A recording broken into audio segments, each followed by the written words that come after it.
Good morning, the honorable judges. My name is Ahmad Caraka, and I will be delivering my opinion regarding the motion.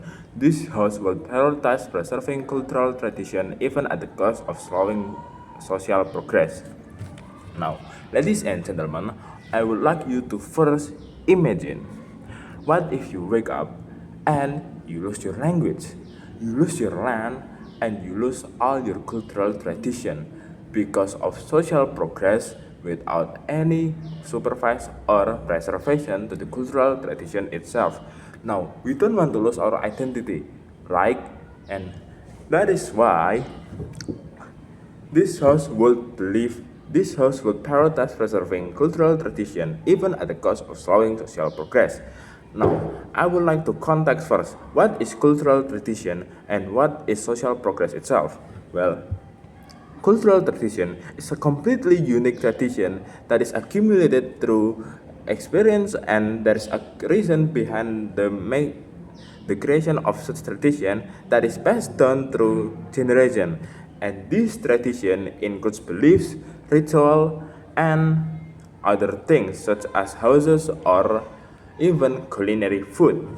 And this must be preserved. Why is that? Because it acts as an identity for a certain group of people.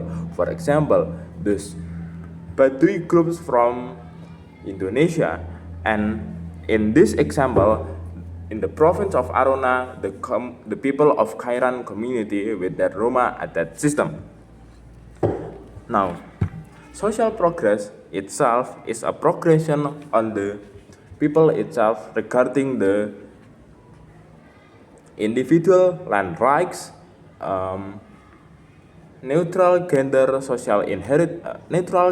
inheritance between man and female, and also the fast rapid integration of for adolescent to chase urban education and urban employment. Now, while social progress is important for the people itself and some cultural tradition can be seen as obsolete, we cannot forget that the cultural tradition represents the people itself. It acts as a symbol and it acts as their identity. Like the people of Kairan community with their rumah adat system, or another example, the people of Java with their wayang tradition and or their games like gobak sodor, and they must be preserved even though if it slows down the social progression because it acts as the identity for the people itself. And now I believe that we should prioritize the preservation of the cultural tradition even at the cost of slowing social progression. Why? Well, first off, culture tradition are irreplaceable while progress can wait. Economic reforms such as urban employment and individual rights, and social reforms such as youth autonomy and rapid integration for urban education permit is a part of social progression that might be important for the people itself. But let's not forget these things can wait and happen later. We can do that anytime.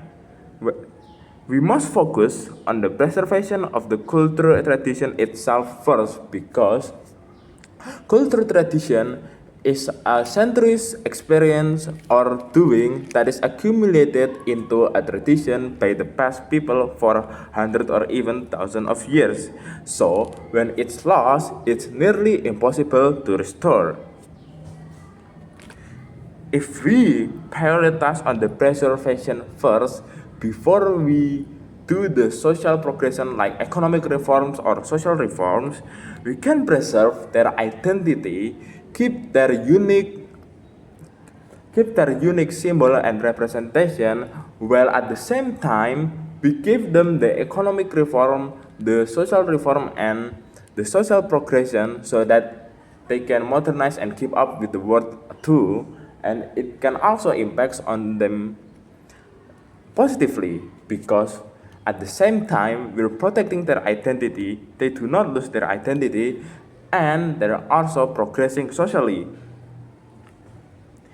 Take example in adat Jawa, many adolescents have lost interest in the wayang kulit because of too much social progression by their environment and even their own language where it's a lot more scarce of people using it because there is almost no because of little preservation and passed down on the generation itself, which puts them at risk of losing their own identity.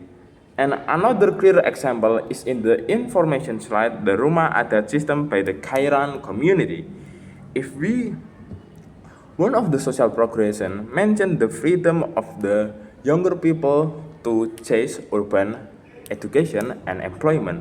But if we give them too much freedom, they might lose their own identity or their own cultural tradition, which is important for them because it tells them who they truly are. While giving freedom is important, we must note that preserving the cultural tradition is also as important, so we give them the freedom just enough that can give them the social progression they need and also preserve the cultural tradition. Now, for the second reason, cultural tradition and preservation can protect the community from exploitation. Now, why is that? While giving individual land ownership right seems good on surface because it creates them freedom and economic opportunity, let's not forget that for some people it gives them the vulnerability to exploitation. Now, why is that? Well, because, for example, in the Kairan community, if we give them too much freedom on the land right ownership, the poorer member can be manipulated or pressured by outside corporate or even wealthy outsiders to sell the land itself, which can lead to bad things like exploitation and even social progression without any supervision or preservation. Now, how can that happen? Well, let's be real. Wealthy outsiders won't spend their money on a traditional cultural land if they don't want profit. They can take the resources or even build like a house estate that can definitely impact on the tradition itself. Well, in the Rumah Adat, the land is collectively protected by the elder council that acts as a stabilizer for the people. And now, in conclusion, this house will prioritize the preservation of the cultural tradition even though if it slows down the social progression. While social progression is just as important, let's not forget that the cultural tradition that acts as an identity matters much more because social progression can happen later and while restoring cultural tradition is impossible.